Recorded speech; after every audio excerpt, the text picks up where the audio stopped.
Welcome to Ear Biscuits. I'm Rhett. And I'm Link. It's time for another candid conversation with someone interesting from the internet. This week, that person is YouTube vlogger Tyler Oakley. We talked with him about his struggle with an eating disorder that began in middle school and also him being outed as gay in a very dramatic way during high school. So yeah, we get into all these things. Stay tuned for that conversation. But first, I do want to talk to you about something, Link, that my life has been seriously affected by yet another documentary, and I feel like this directly affects you. Now, we've discussed this on Good Mythical Morning before. We're avid Netflix watchers. There's a whole documentary section, which is very tempting, but you just have to know when you're clicking on a documentary that it could ruin something for you. It could enlighten you and simultaneously ruin something for you.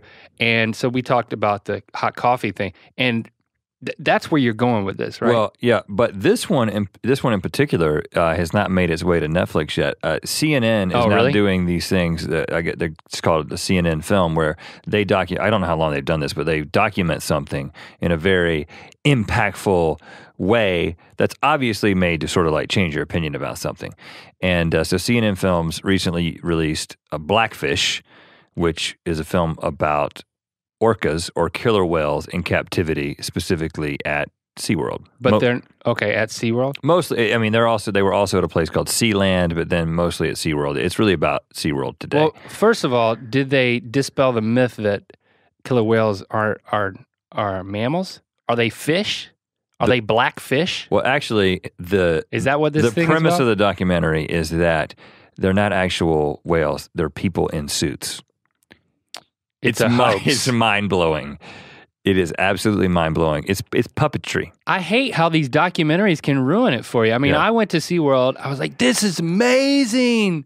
But it's just no way is that a human in that huge suit. Yeah, and it's not animatronic because of the water. The whole thing would short out.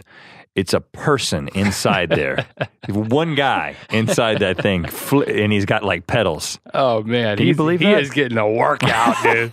The stuff that killer whale does, Shamu. Okay. Obviously, that's not true. But what is true is that maybe one day it will be a dude inside of a killer whale suit, because after this documentary, if you watch this documentary, you will not go back to SeaWorld. And this isn't one of those things where this is this is just one side of the story. If you guys see the other side of the story, you'll be all about SeaWorld. And really the orcas love it there at SeaWorld. No.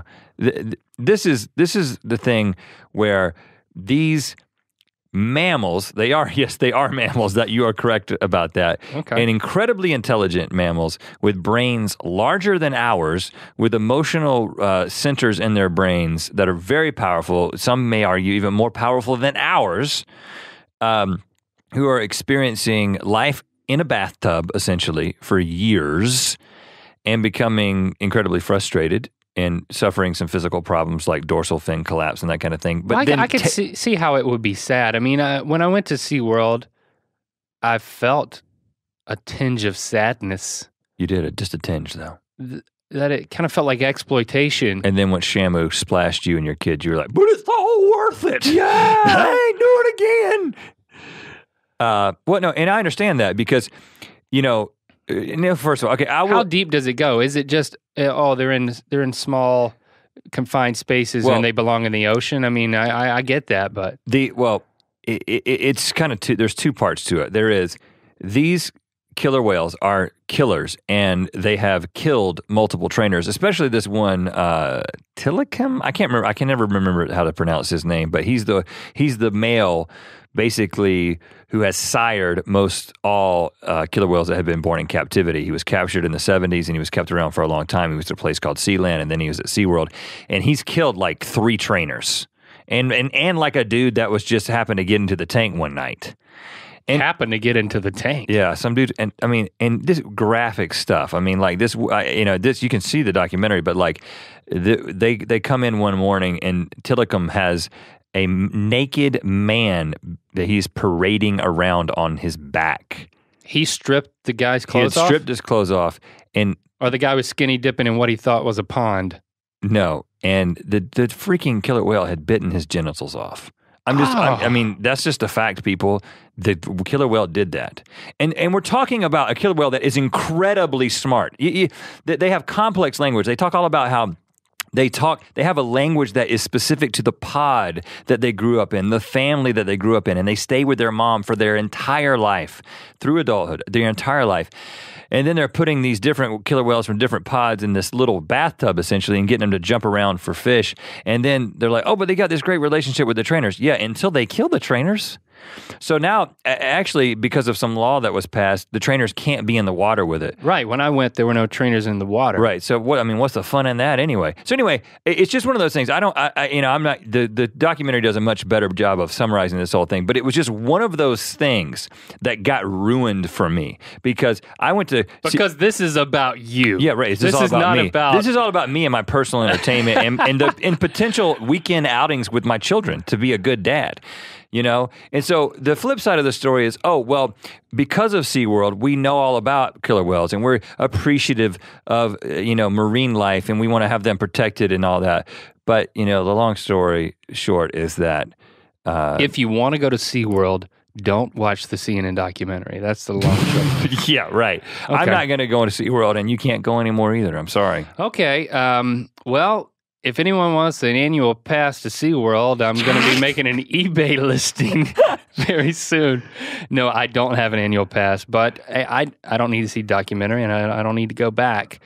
Let's shift gears to Tyler Oakley. I think it's going to go to some serious places, kind of like this documentary conversation. Right. No more talk about SeaWorld, though. But yeah, I mean, Tyler has, I would say, skyrocketed to vlogger fame on YouTube by being himself and such a great personality. He talks about that. He's approaching 2.5 million subscribers on his YouTube channel, youtube.com/Tyler Oakley. And this is a recent rise to fame, relatively recent, that happened in 2012 and, of course, in 2013. And we talked to him all about that from the very beginning to the present and maybe even a little bit of the future. Here it is, our conversation with Tyler Oakley.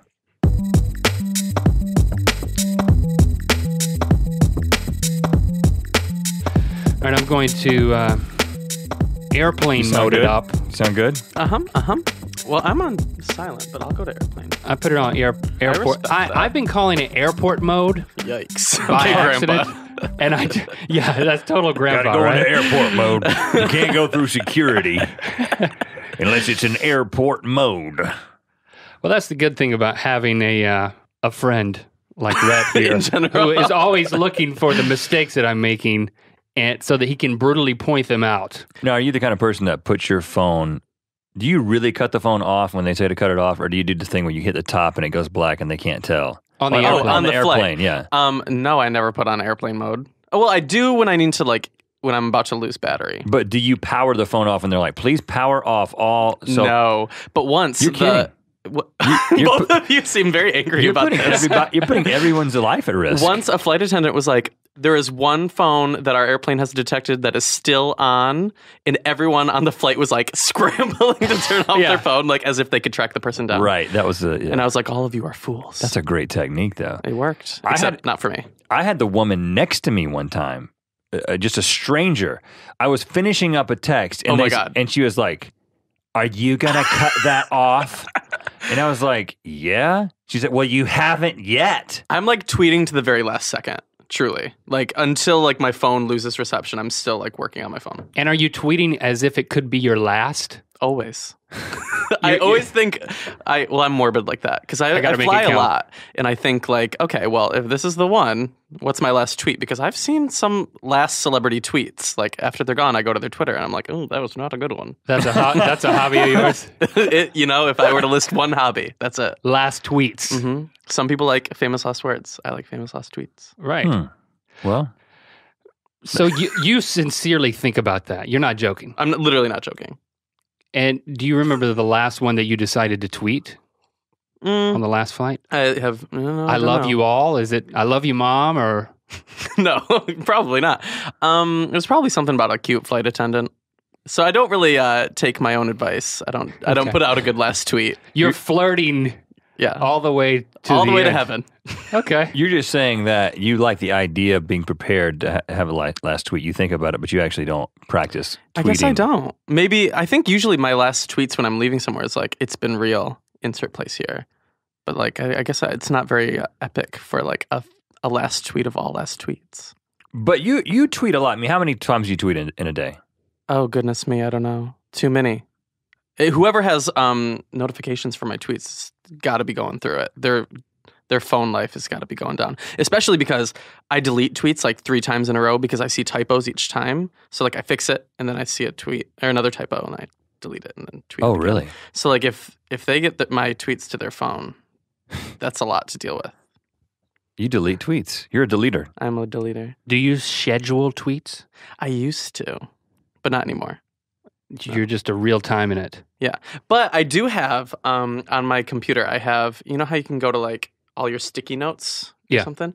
I have like 30, however many sticky notes fit. It's all sticky notes and it's all like tweet ideas. And then the bottom row is like all like completed tweets that I know I want to tweet at some time. So if I'm like uninspired for the day, I can just take one, throw it up. Copy and paste it. Mm-hmm. So you do some observational tweets. It isn't just like, I'm on a plane now. Yeah. It's very much just like, you know what? This is something I want to say. Like if I have something like about Space Jam, well, someday it'll trend on Twitter. And when it's trending, I have a tweet applicable for it. Oh, you have tweets loaded and ready to go. Yeah. So if anything happens, I am With ready. Space Jam. Well, not necessarily Space Jam, but yes, I have one for Space Jam. You know what? I would like to. Spoiler alert, what is it? I would never tell you. You're going to use it when it's trending. Now, I'm very interested in coming back to this because not necessarily specifically Space Jam, but the way that you think about social media, because that's something that we discussed before when we talk about, you know, getting people to like our videos and that kind of thing. We're like, well, what does Tyler do here? Because it seems No, you like, do not. No, seriously. Oh, yeah. We've had multiple conversations where we've like gone to your Instagram and your YouTube and we're like, look how he's asking them to like this and he's a master of this interaction thing. I think it's all down to admitting to the people, yes, it is shameless and yes, it's going to continue, but it's all for the better cause of more More shit is coming as long as y'all push like. Oh no, yeah. There's no shame in it. Yeah. I'm just trying to emulate it. But I want to come back to that because we want to go back to the beginning. We want to go back to, you know, wherever you were conceived, wherever that happened. Jackson, Michigan. What would have been your first tweet in Jackson, Michigan? You want to know what my first tweet was? Sure, I do know my actual first tweet. Okay. It was rubbing my on my Twitter. I looked it up. There's a website where you can look, and I'm like, what was I thinking back in 2008? And how do you feel about that now? Well, I looked, and it has like 6,000 retweets because I mentioned it once in a video, and so I think everyone went to go find it and retweet it. So it must be successful in some capacity. Well, it rhymes. Yeah, anytime you can rhyme a tweet. Yeah, that's what I'm here for. That one was on a sticky note, like years before Twitter was invented. It was on an actual sticky note. Like, whenever this thing that requires 40 characters or less comes out, I know what I'm going to put on. It's 140, but I do think that one would have fit under 40. 40? You said 40. You said 40. I wasn't going to call you out. I also said airport mode. That's why your tweets are always so short. Yeah. I always wondered why your tweets are so short. Well, my standards are higher. I was like, man, he's only, just like 4 words. So what would have been your first tweet as an infant? Infant? I don't. Infant. It's just that. As an infant. Lord, I don't know. That's a hard question. It's just my stupid way of saying, talk about where you were born. Sure.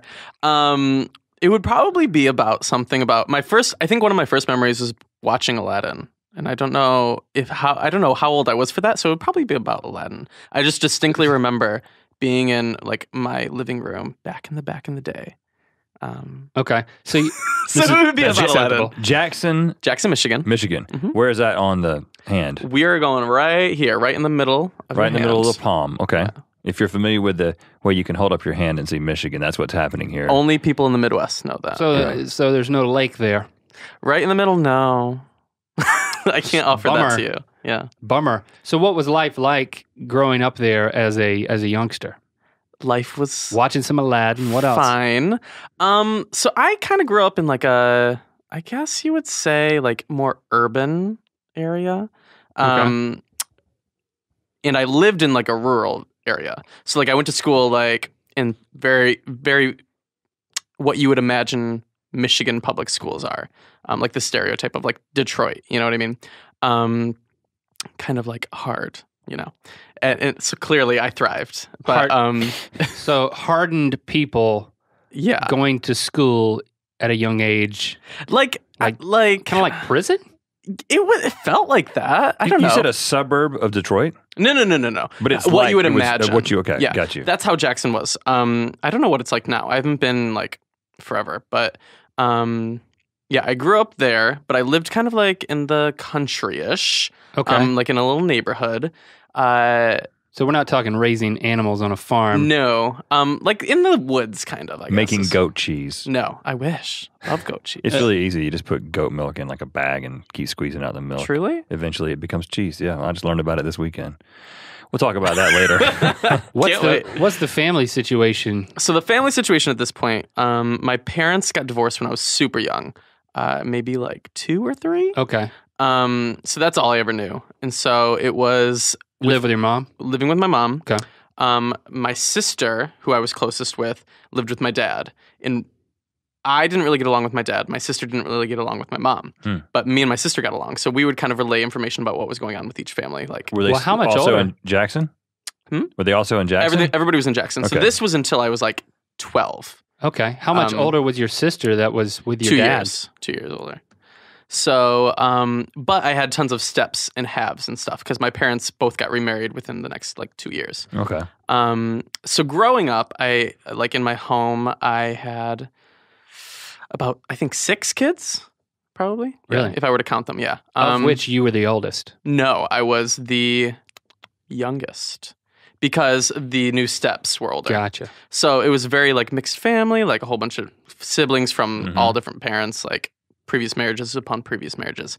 So I was the youngest, and me and my siblings were all very close. So we, I always thought like we were kind of the outcasts of the neighborhood. Like that's how I always perceived it. I know like growing up we were really poor, and I always felt like... How poor are we talking here? What do you give me a... Poor. Like poor. Like you didn't eat food type No, thing? we had food, but like my parents went out, like their business failed, and I think there was like debt issues and like... And what kind of business was it? And then what did they go on to do after that? Well, let me tell you. Okay. So for the sake of taking out all the drama, but... No, we want the drama. I don't know if my parents want me to tell the drama. Okay. They don't listen. They'll listen. My mom listens to everything. You can just change their names. Sure. Well, I know one business that my parents ran that is actually really interesting. I've always wanted to make a video about it, but I didn't know how I would. I think if I do, I need my mom to explain it because it's just so ludicrous. My stepdad was kind of like a carpenter in some capacity. I don't know like how official it was, but he made hutches and things. And they had a store called Papa Woody's Wood Shop. And I don't know why it was called that. But my mom did crafts within the store. And so she made like scrunchies and seasonal scrunchies and like a Halloween scrunchie. And it sounds like an assortment of just one thing. It was just scrunchies. Okay. And plot twist, Papa Woody's Wood Shop one day was burned to the ground. Well, that happens when it's all wood.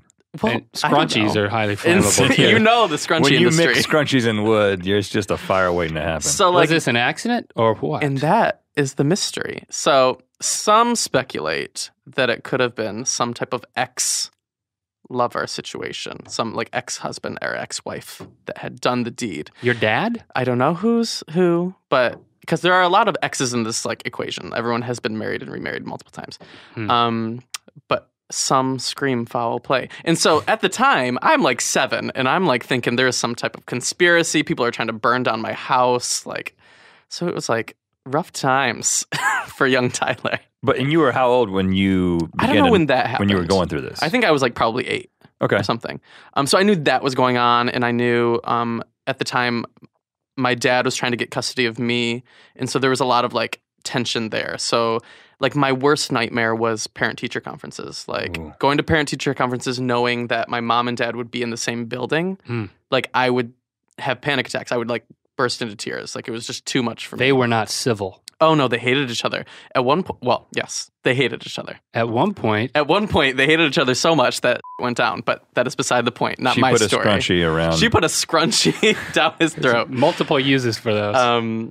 Yeah, so that is, I guess, what I've always known is that my parents, I've never known my parents to enjoy each other's company. Did your dad get custody, or was that, because No. it sounds like you didn't want to live with your dad. No, and but he fought, and so I would always have to go to court. This is like before I was ever 10. Like I would have to go to court and like talk to the judge about like who I wanted to live with and things like that. That's sad. It really was is. like very stressful, but that was all I knew. So like I thought like this was what people had to deal with. And what, I mean, was it just a spite kind of thing? It was just like, I'm going to get Tyler from you. I don't know. Was it just like, I don't like the guy that you're with? A little bit of that, I think. A little bit of, I think I can raise him better. A little bit of, I don't know, parenting styles. Or I would assume if you hate your partner, you don't want your child to be with your partner. So I don't know if that was it, you know? What do you think was the key difference between the house that your mom was creating and the house that your dad had? Well, growing up, my dad and stepmom were wealthier, and like my siblings that lived in that house went to like a private school, stuff like that. And then at my mom and stepdad's house, it was like poorer, but like a lot more communal, like, you know, it just felt like family-ish. Mm-hmm. Whereas over there, I don't know if we hugged, but like it wasn't like loving. Like they loved, like everyone loved each other, but nobody showed it. You know what I mean? Right. So I don't know, just different. But the house that you're living in is kind of like the Brady Bunch here. We've got 6 kids, and you're getting along with your stepbrothers and sisters. Yeah, I was a little though. Like they all hated me, and they tell me to this day, they're like, I don't know how you turned into who you are now, because like growing up, you were the worst piece of. Like everyone was like, it was commonly known. What did you do? I just with everything. Like we had chores. I would like. You didn't light stuff on fire, did you? No, I did not. I did not burn down Papa Woody's wood shop. But like I would, instead of mopping, like for example, I would just toss the bucket of water everywhere and just walk out, and just like, or like, you know, it was just like a little. Were you getting in trouble at school also, or was it just like messing with your brothers and sisters? I think maybe it was some type of, now that I'm like self-diagnosing, maybe I was just rebelling. I needed control of my life in some capacity. And how long did this behavior last? Until I was like 18, Lord. No, I was always grounded all throughout middle school, all throughout high school. Like I was a bad kid. So what was your quality of life like getting into grade school, middle school years? Tell us about that. Sure. So started in elementary school in Jackson.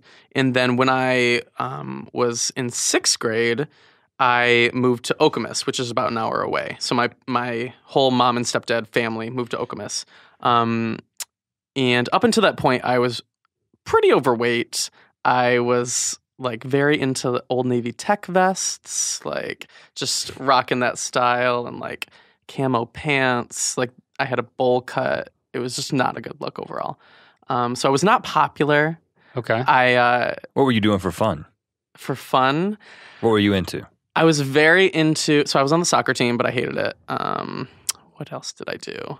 I was very into collecting things. So I would collect, depending on what I was obsessed with. So first it was like Power Rangers, and then it was Pogs, and then it was Pokemon. Pokemon was like a big part of my life.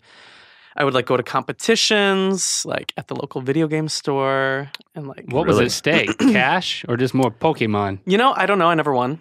Oh, so I don't know what I could have won. I never realized the benefit. But you were obsessive about these type of things. Yeah. For 4th grade, I remember my birthday. I asked everyone that I invited to my birthday for a yo-yo, and I ended up with like 20 yo-yos. And my parents were furious. They were like, "We have to take all these back but one. All you need is one." So we went to the kiosk in the mall where they sold yo-yos, and I returned all of them but one. And I never even knew how to yo-yo. Like it was like a status symbol. Like everyone else was yo-yoing. Yeah. So, well, now, okay, as someone who grew up knowing this guy, you know, and knowing what he's pointing to me, what he was like as a child and what he's like now, he very much a collector too. You know, he would. It was like if he had one of something, he had to then get all the rest of those things. Is that what you were doing? I probably had 9 yo-yos, seriously, sure. as a kid. That was me. Same with like Beanie Babies. And so, with Link, I didn't have Beanie Babies. I was obsessed, and I had a valuation book too. Is that because you were gay, or? Yes, that was actually why I turned gay. That's Beanie Babies would do that to you. Mm-hmm.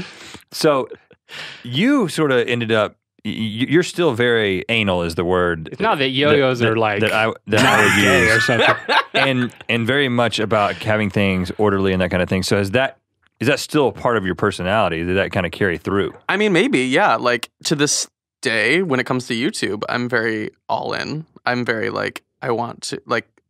When it comes to my career, I guess, yeah. Like I'm very focused on what like I want to obtain, and I want it all. You know what I mean? Right. You want to collect all. I want to collect everyone. All of YouTube. All of YouTube. All the viewers. Okay, so you're collecting Beanie Babies and expanding these collections and moving from one thing to the next. Mm-hmm. Being obsessive, the weight thing, the whole not having friends. What's the dynamic there? When I was moving off to a new school, 6th grade, moved to a new city, so I didn't know anybody. Mm-hmm. And I was overweight and just trying to figure out who I was. At the time, I was also kind of figuring out that I was gay. And so it was just like a lot was working against me, it felt like. And at the time also, I knew like my dad and stepmom were against, the whole gay thing. My mom and stepdad had always been like very openly like supportive of anything, that could ever be of any of their kids. But just trying to figure that out was stressful. And so going into 6th grade was kind of like the worst because like I just didn't know anyone. And it was just like intimidating because I felt like I didn't know myself. So like, how do I like make friends if I don't even know how to present myself? Because I was figuring out like, okay, well, I'm acting too feminine, or I'm acting too this, or I am too fat, or like, whatever. Mm-hmm. So just figuring all that out was a stressor. How did you figure it out? I mean, as a 6th grader, that's a lot. I mean, yeah. Well, this is so no pun intended, but I feel like it's going to get heavy. Go for it. So like in 7th grade, I became anorexic. And so, and I talked about this a little bit. I made a video in like 2008 about it. Okay. But I had never really talked about it again. And I didn't know if I even wanted to talk about it in my Draw My Life. But I felt like it was like important to like, be honest about. So I vaguely mentioned it in my Draw My Life. But it was like terrible. Like I was really overweight at the beginning. And then I remember, and I don't know if my sense of time is like off, but it felt like within like a month period, I felt like I lost like 30 pounds. Oh, wow. Like I stopped eating. And like, this was like 6th grade? This was 7th grade. 7th grade. Mm-hmm. And do you remember the day that you made that choice to I don't not remember eat, the start. How does that work? I don't remember the start, but I remember the progress because I remember I had been going to the gym.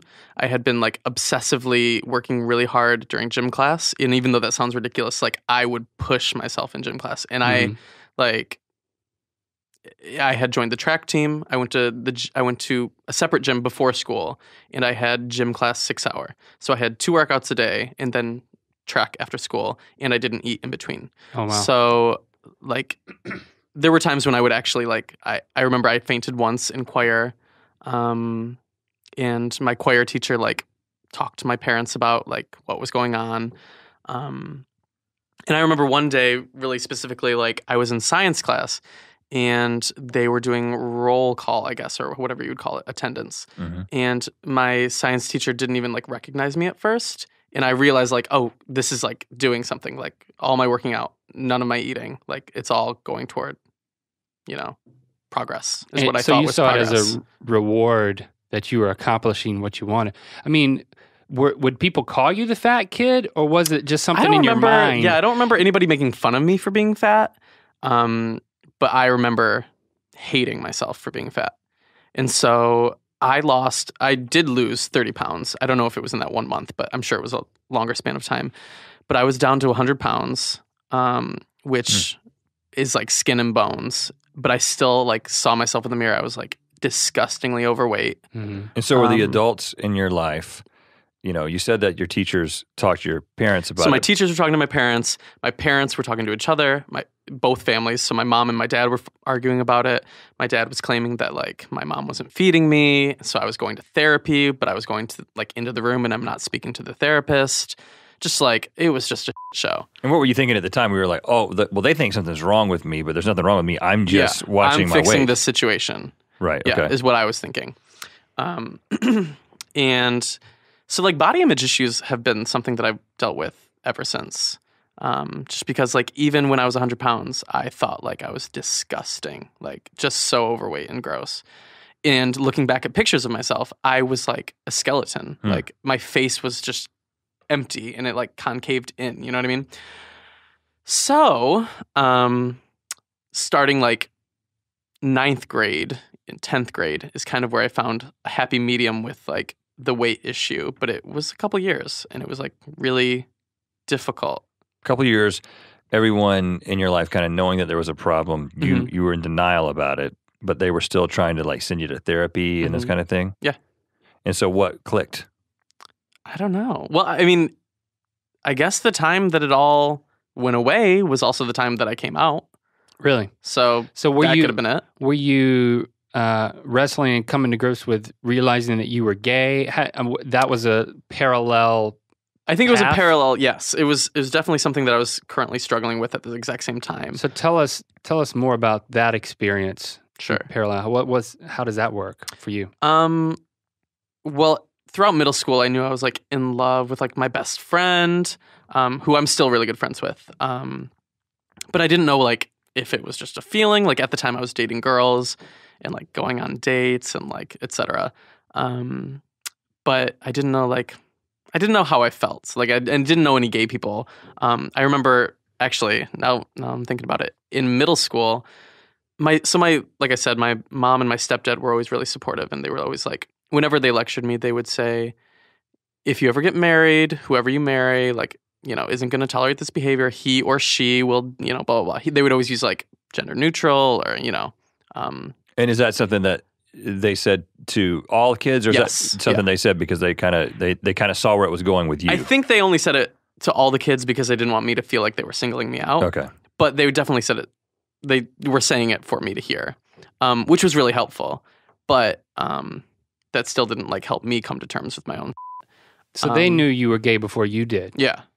Well, I guess I don't know if I knew or not, but, like, I wasn't going to admit it. You know what I mean? Mm-hmm. But yes, they knew. But I remember my brother-in-law took me to work with him one day. He worked at the post office, and just so, like, I could, like, hang out with him at work all day and, like, do, like, a job shadow thing and, like, have fun and just bonding or whatever. And he introduced me to one of his coworkers who was gay, and he was like, if you ever need to talk to him about anything, you can. And I'm like, what is he talking about? But, like, looking back, like, I remember now that, like, okay, well, he was trying to give me, like, somebody that I could come out to and just be, whatever. Which is super kind and nice, but, like, also at the time I was like, what? What do you even mean? So you don't, I mean, in retrospect, you don't feel like it would have been better if they would have said, hey, listen, you're a 6th grader, you don't have life figured out, you may not understand yourself, but I think sometimes you're probably gay, dude, and you should. I think they, like, kind of hinted toward things. And so in 9th grade, my mom, we were in line at the bank. We were banking at Flagstar at the time. I don't know if you're familiar. Flagstar? Mm-hmm. Flagstar with an L. So we were in line, and my mom just turns to me and she's like, are you gay? And I was like, yes. And that was the end of that. When was this again? 9th grade. 9th grade. Yeah. And I never came out to my stepdad. Like, it was just never a thing. Like, I guess after that, my mom was like, well, it's true, like, or something. So was that a moment of realization? Was that like, okay, well, you know what? Now that I think about it, yes. Or, you know what? I realized this 3 months ago. I had realized it in middle school. Okay. And at the time I was still dating girls. And so, like, I had realized it and I was still lying to my friends. And I hadn't told nobody, like, nobody knew. And the reason, what were the reasons that you were kind of, I don't know, in the closet, I guess you'd say? I don't know why. Because it wasn't a fear of people not accepting me. I think it was just kind of like, I just reasoned with myself that it was personal, or that like why should I tell them? Or I don't know what it was. So where you were at how old are you now? You're at 20. I'm 24. 24. So we're talking about the late 90s, or are we talking about the early No, we're talking about like... I came out, so to my mom, this was ninth grade. I was 14, so 10 years ago. Okay, yeah, so we're talking about 2004. So 2004 in this part of Michigan, it wasn't like, oh, this is going to be a scandalous thing. No, and I was really fortunate because Okemos, where I grew up, was very liberal and very like, just open-minded. Not necessarily liberal, but just more open-minded. There were like openly gay teachers, there were openly gay kids at the high school, like it wasn't uncommon to come out. Like it was, yes, a big deal, but like people were very supportive. And when you did, you went to the bank. And I did, yes. No, everything was 10 times better after that. Now every time you go to a bank, you feel like you've really got to share something with someone. Well, the interesting thing is, if you think about this, is that technically that moment is probably on a security camera tape somewhere. Oh my God, wait, yes! I mean, was it in front of the ATM or was it like inside the bank? It was going through the drive-thru. Yeah, you were on camera. Okay, so you were in the car. You were on camera. I mean, we were in the car, yes. I thought you were like in the middle of the bank. No, it was like a line of cars. There's probably no audio, but there's like your mom looking over to you, and if you can, if it was high resolution enough, you should talk to Flagstar and be like, listen, can you go into the archives? I wonder if they have that. That's like probably not. Beautiful footage, I'm sure. So ninth grade, you're out. Yes. And after your mom asked you that question, is that when you said, okay, I'm going to start telling my friends, I'm going to be honest with my friends? I think actually before, well, I don't know when it was or who was first, if I told my mom first or told some of my friends first. But I remember the reason I came out in high school to all my friends was because I was kind of outed. I had told one of my friends, who I don't even speak to. I don't even like know if I'm Facebook friends with her still. I had told her that I was like, I had a super big crush on one of my best friends, and she thought he was gay too. And so she was thinking, oh, okay, well, I'm going to matchmake this up and I'm going to make this happen, these two closeted gays. And lo and behold, he's straight. And so she goes to his girlfriend and says, Tyler has a crush on Eric. And she, the girlfriend, freaks out, thinks that me and Eric are like together, something's going on there. She's starting to spread rumors about me and Eric, like something's happening, and Eric doesn't even know that I like him. So, and this is all like high school drama. But I remember, so I was in the musical Grease at the time at the high school, and we were about to go on for a performance for the high school. We had previews before the opening weekend, and I found out that Ellie had told, and I found out that everyone knew, but I didn't know that everybody knew. Ooh. And so this is like 10 minutes before going on stage. And so we all go on stage. The lights are off. I can feel myself crying. I have the opening line of the show. And what role? I was Eugene, the like nerd. And like I said, the opening line. So I'm crying on stage before the curtain goes up. And I'm like just freaking out, and I like wipe it all away. And I'm like, I need to like perform. And it was like, and the curtain goes up, and I deliver. And then as soon as my thing was done, I left stage, went to the green room, went to the boys' locker room, and just cried and cried and cried and cried and cried. And then as soon as it was done, I avoided everyone. I like ran home, and I was like, what am I going to do? Like, everyone knows I need to talk to Eric. So I call Eric, and I tell him like, I'm gay. I know you've heard. Like, I don't want this to affect our friendship. I'm like leaving silence for him to be like, I'm gay too. Let's run away together. But like clearly that didn't happen. And he's like, don't worry, everything's fine, blah, blah, blah. So like anybody can say that while they're pressured on the phone. But I was just more concerned about, okay, how's it going to be the next day when I go into school? Mm-hmm. And so were the tears mostly related to how this was going to affect your relationship with him? With all my friends. The fact that it just kind of, everything came out the way in a way that you didn't have control. It was not at all how I planned. Right. And I didn't know how I had planned, but like this was just out of my control. And like as somebody who appreciates control, it was just. So the next day I go into school, and it's a long, long hallway from the entrance where all the buses drop off kids and like the classrooms and the lockers. So I'm walking down the hallway, and I'm just dreading the first moment where I see Eric, because I'm like, he's gonna hate me. He's gonna like not want to be friends. He's going to act like he doesn't even know me, because that was just how I thought people reacted to gays. Mm-hmm. And I remember I was at the far end of the hall. He was at the other far end of the hall. And we were like kind of walking toward each other. We see each other. And my heart is like racing, because I'm like, this is going to determine how coming out goes. Mm-hmm. Like his response is going to like, I guess, either make me not come out to anybody, or I guess that was like very dramatic, but like that's how I was thinking.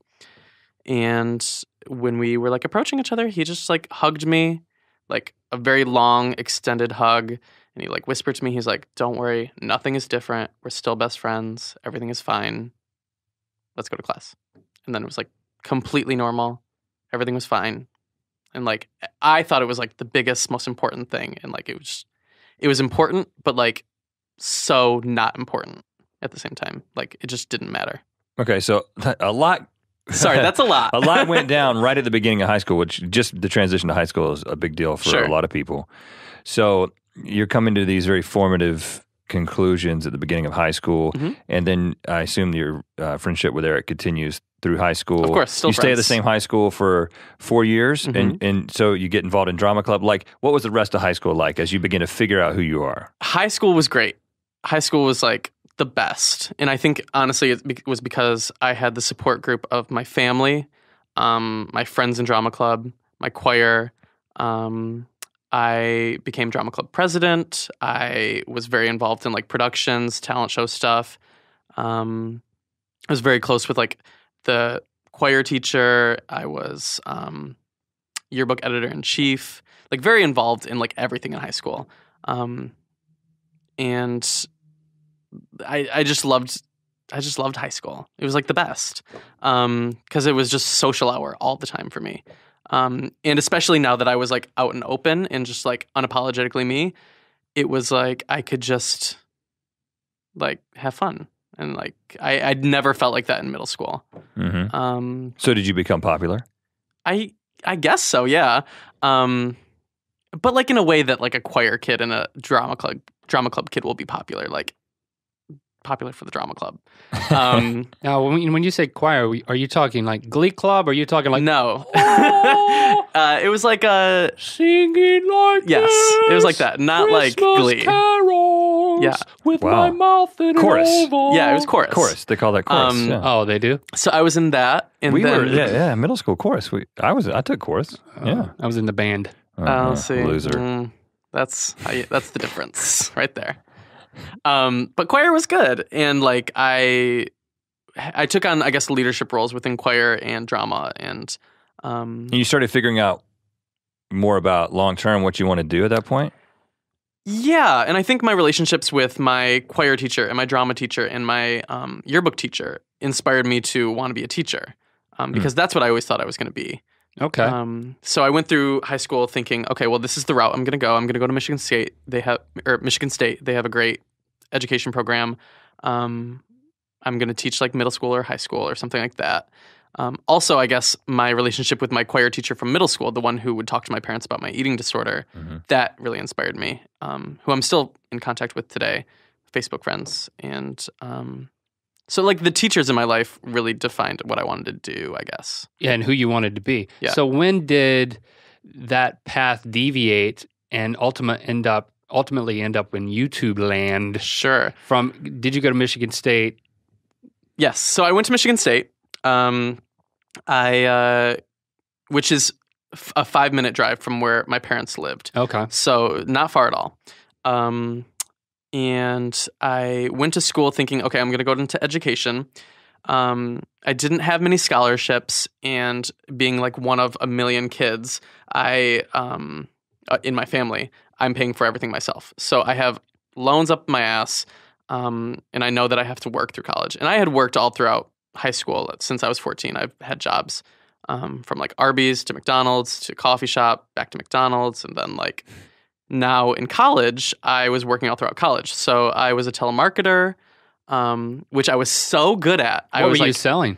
I had to call alumni and ask them to donate to their graduating or the program that they graduated from. So did you guilt trip the alumnus? Oh my gosh, yes. Well, you can see who you're calling, and I wasn't supposed to do this, but I did it. Like their picture? No. You could see like statistics. So like their name, what year they graduated, what program they were in, how much they usually donate, stuff like that. So you can try to like get them to up, how much they're donating this year, stuff like that. Wow. But I'm very persuasive. And so you're not supposed to hang up on people before they answer, but I would if they were young, and I would just look for the old ladies because like that's who I could speak to.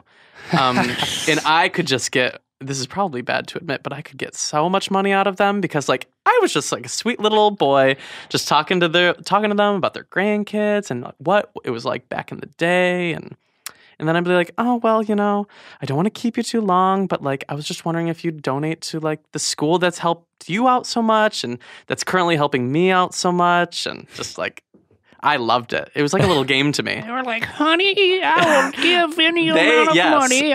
I'm pulling out the checkbook right now. No checkbooks. We took credit card. No.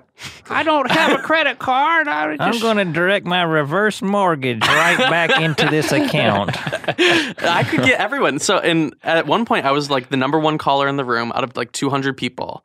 So I was very good at it. And it was where I met my first boyfriend. He sat across from me. He was straight at the time. And you broke him. Well, I showed him the light. What's the proper termetology?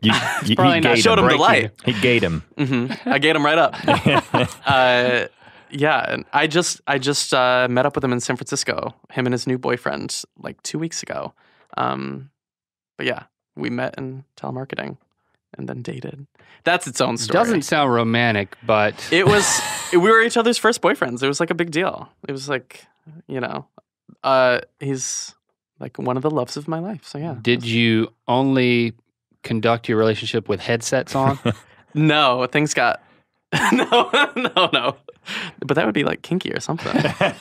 I'm imagining it now. No, it would just be professional. Yeah, okay, I'm sure. Very, very professional. Let's keep this relationship professional. All above board. Only speak. I would flirt with him all the time though, and at the telemarketing place. And then one weekend, he was like, it was St. Patrick's Day. And he's like, what are you doing for St. Patrick's Day? Let's like go out to like the frat house. And I'm like, okay. Thinking like this hot straight guy wants to hang out. And then like half a sip of a wine cooler later, he's like all over it. So very straight indeed. And then we dated for a year. Or maybe it was just the wine cooler. Was it Bartles and James? I don't know what it was. Actually, no, it was banana vodka is what it was. Oh, well, that's not a wine cooler. Every time. Every time. It's a mixed drink. Okay, so got off on a tangent there. Sorry. So okay, but at some point, I mean, so what? You're in college. What years are you in college? So I was pretty recently. Yeah. I mean, YouTube's already I started out. in 2007.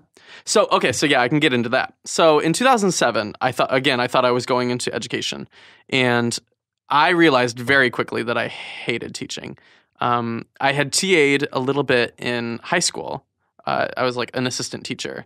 But that was like fun because it was like my friends. But then in college, I remember one class I had to tutor one guy. He was like 30 years old. His name was Ibrahim. I don't know if you're out there, Ibrahim. Kind of redundant. Right? I had to teach him English, and which was just, I had no patience whatsoever. And so I thought, okay, well, if I don't have the patience for one person, I'm not going to have patience for 30 of these people. So I changed my major. I dropped that class, changed my major to communication because I knew communication was just very You owe broad. it all to Ibrahim. Ibrahim changed everything. And I went into communication with a focus on public relations, marketing, social media, that kind of stuff. Mm-hmm. And at the same time, in 2007, it was September 18th, 2007, probably a week prior, I had started to watch YouTube. But September 18th was when I made my account. And I watched, there was this one guy, I'm sure you guys know him, William Sled. You remember him. Oh, yeah. He was the reason why I started watching YouTube. He's a gay dude vlogger. Yes. So he was the Southern vlogger, just very fashion-oriented. He didn't really edit much. He just talked into a camera. He was like a full-blown personality. Mm-hmm. Mm-hmm. And at the same time, I saw that he was just talking into his MacBook, and I had just bought my MacBook. And I was like, you know what? I could do that. And so September 18th, 2007, I made my account. And I was always so like afraid, like, should I use my full name? Because I had always known, like, you're not supposed to use your name on the internet, blah, blah, blah, blah. But William Sled did. So I was like, okay, I'm going to use Tyler Oakley. And I'm so glad I did, because then, like, you see, like, people with the most random usernames. I'm like, that must suck. Yeah. Or, like, 11 numbers. Right. You want to avoid the numbers if you can.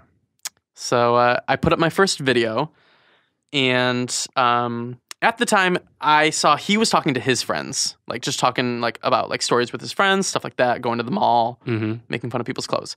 So I was talking to my friends, Eric, who you all know, Dolan, who is my best friend from 6th grade, and Rachel, who is my co-editor-in-chief from yearbook class. So my 3 best friends, we had all gone off to different colleges. So my first video is literally just 10 minutes long, me talking to the 3 of them directly, showing them around my dorm room, and just telling stories about orientation and just things like that. So at what point did it switch to being an audience at large? Well, it was a slow growth. So I remember very distinctly when one of my videos had 100 views, because I was like, I was posting it on Facebook, but I didn't like have 100 friends, like, or people that cared. So I remember thinking, okay, well, there must be people that, like, you know, William Sled has some type of viral, you know, appeal. He had 80,000 views on a video. Like, that was insane. I got 100 views on a video. That's insane. So I knew people were watching for some capacity for whatever reason. And I remember just making more videos, making more general videos, talking about like pop culture, less about like specific things about my life, but more like broad stuff that anybody could relate to, not just Rachel, Dolan, Eric. And I remember one video, it was about like hate speech is what it was about. I had asked a whole bunch of LGBT vloggers that I had watched and loved to also make videos. So it was like a big collaboration project that I had like orchestrated. And YouTube, back in the day when it was like something worthwhile, they put it on the front page. Right. And in that day, I remember I was like freaking out, I was crying, called my mom. I was like, this is everything, blah, blah, blah. I gained like 3,000 subscribers that day, like, which was huge back then. And so at that point, you were kind of off to the races of, I'm going to target an audience. Well, yeah, because I never did. You get obsessive? I didn't have a motive. I didn't have a motive of I want to be a YouTuber. Yeah. So what? I mean, because I was going to ask that question. That first video, because it was never in my like plan to be a William Sled. Like, I never thought that could happen. I was inspired by him, and you were like, that looks fun, but not, I want to be the next William Sled. Well, at the time, like, I had just started to figure out, like, oh, some people are getting paid for this. Like, that's crazy. Like, that'll never happen. That's, like, the top 10 people. Like, that's it. So, like, I never had an aspiration of, I want this to be my full-time job. I never even knew it could be a full-time job, because it wasn't a full-time job for anybody then. But I'm trying to think when it kind of hit that, like, it could be more than a hobby. And that was probably after college.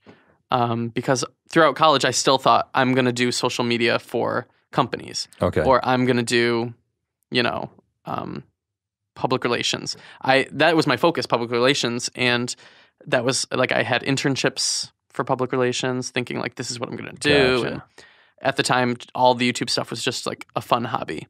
And it was getting me jobs throughout college. So I moved from telemarketing to making videos for the Career Services Network. So I would make videos about how to make a resume, or how to go to an interview, or how to write a thank you email, you know, stuff like that.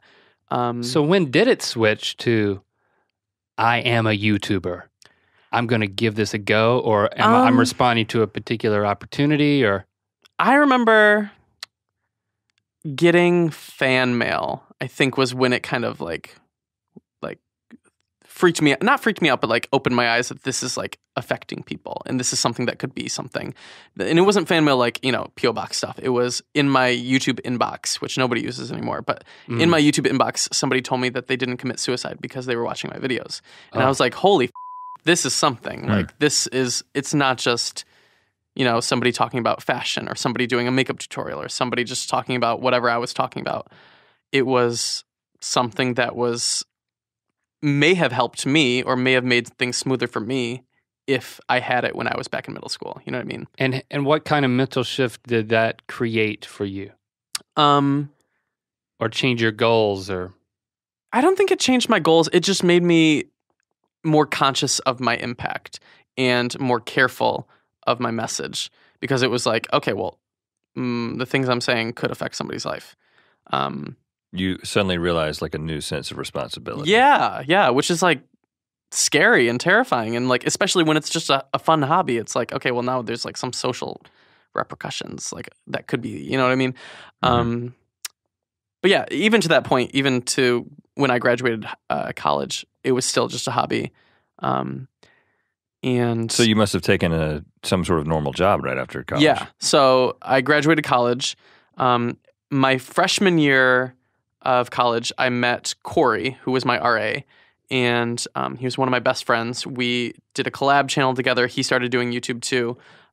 He graduated a few years before me. So when I graduated college, I knew I didn't want to stay in Michigan because there's no public relations jobs that I wanted to take. I was thinking I wanted to do like celebrity PR or something like that. I knew I wanted to move to the West Coast. And in the meantime, Corey had just sat around. He was working at a bank. And Flagstar. Not Flagstar. No. He was manning the security tapes. Yes. Flagstar. So I told him, I was like, okay, well, I'm moving to the West Coast. You should come with me. Let's just pick up and go. So I graduated high school. Him and I were thinking about different cities. College. I graduated college. Him and I were thinking about different places to go. One of them was San Francisco. So we flew out to San Francisco just to like check it out for the weekend. We fell in love with the city within a day. We set up just an open house to see an apartment, just to see what apartments were like. For the next day, we went to that open house, or whatever it's called, where you check out the apartment,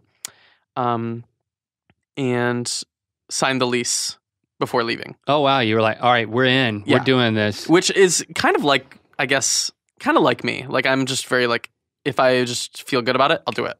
Mm-hmm. Whereas Corey's a lot more like, okay, well, I have to check this, I have to check that. I was just like, let's just do it. You forced his hand. I did.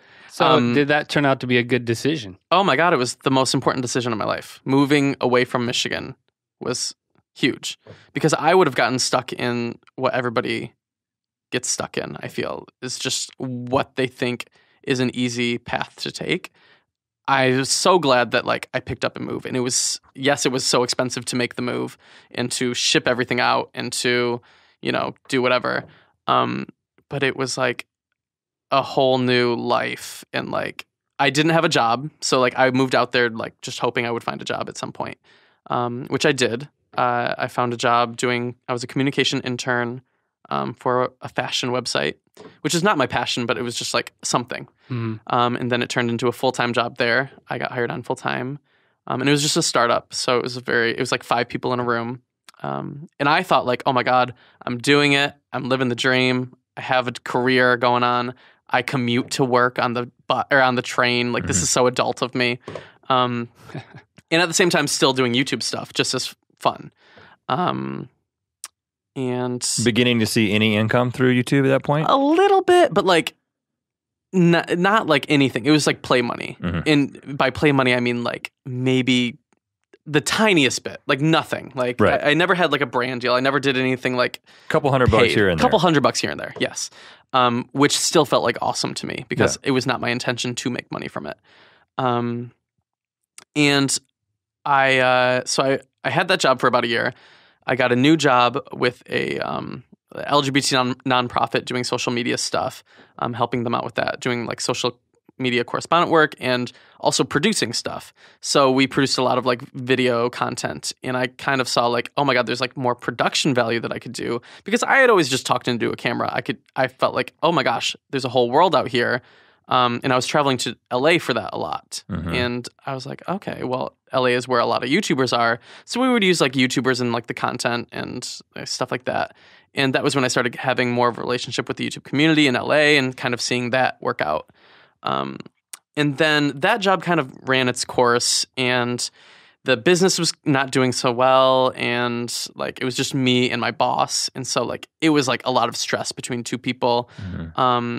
And as far as like, paying me, it was getting more and more difficult to do, because I could tell like it was not going well.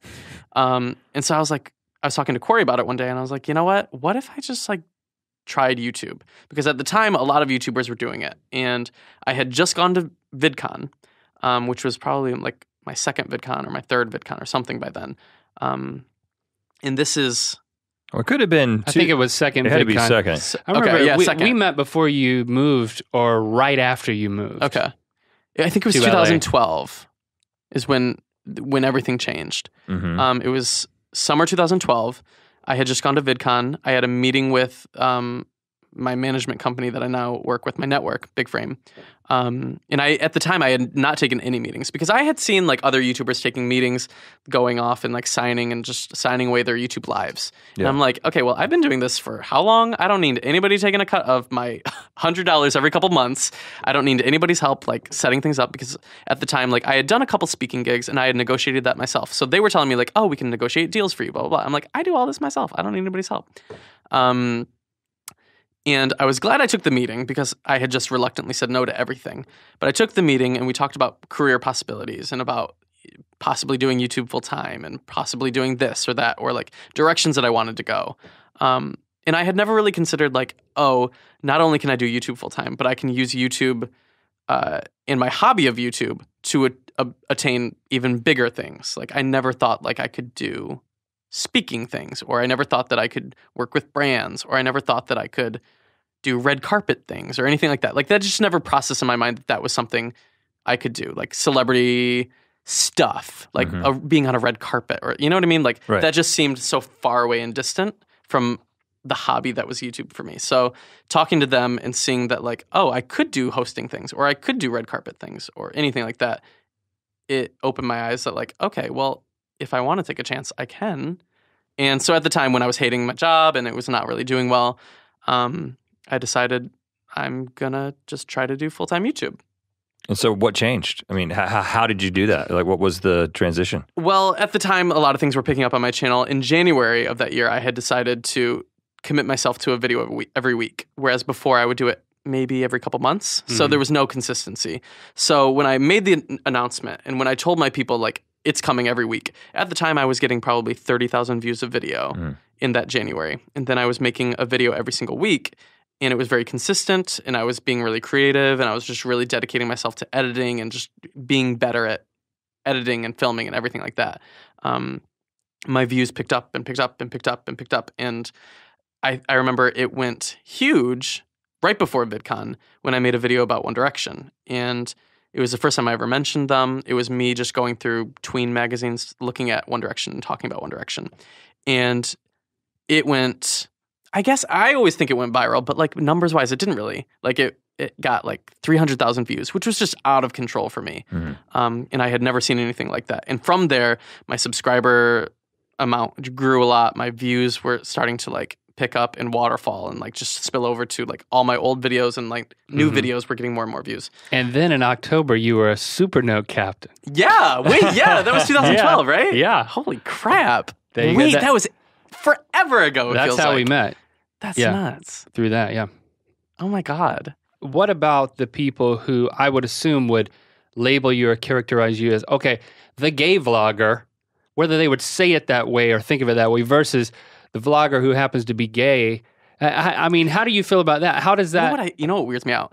People always say like I'm putting on a lisp. I never even thought I had a lisp, but then I complained about this and all my friends were like, you have a lisp. And I like didn't even... I don't think I do still. We'll analyze the tape. Is there a question mark? Was there? I don't know. Wait, do you think I have a lisp?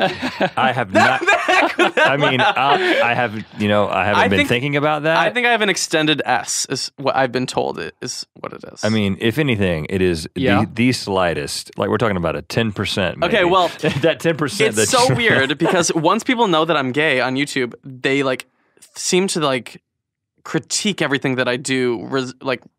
Around the gay community, like, oh, he's a bad example for the gay community. He thinks he's like the spokesperson for the gays, or blah, blah, blah, or he's putting on a lisp, or he's trying to be over effeminate, or try to be a stereotype, blah, blah, blah.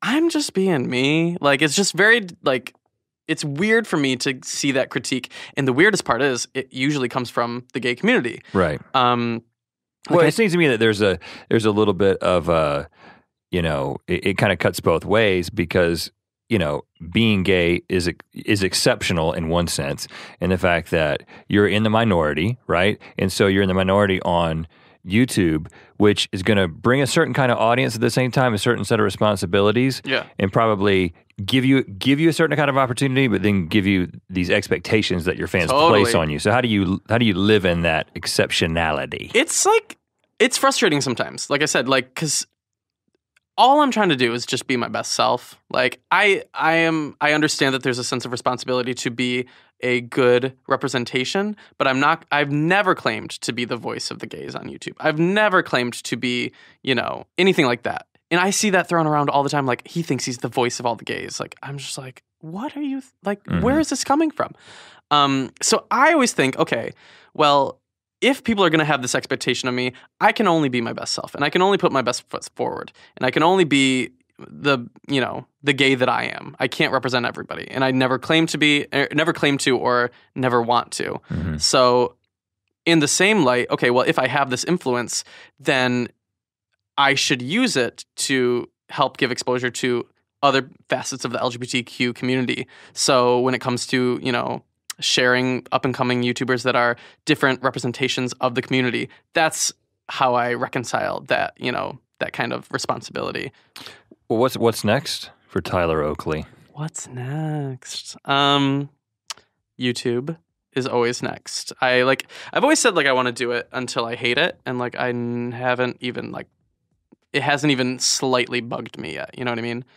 So I imagine YouTube will be part of the story for a long, long, long, long time. Well, listen, man, I really appreciate this. I feel like we've gotten to know you a lot better, and I'm sorry I talked your ear off. No, this is great. This is by design. You made quite a beautiful biscuit. Ear biscuit. Thank you. That's what you just made. That is the kindest thing anybody's ever said to me.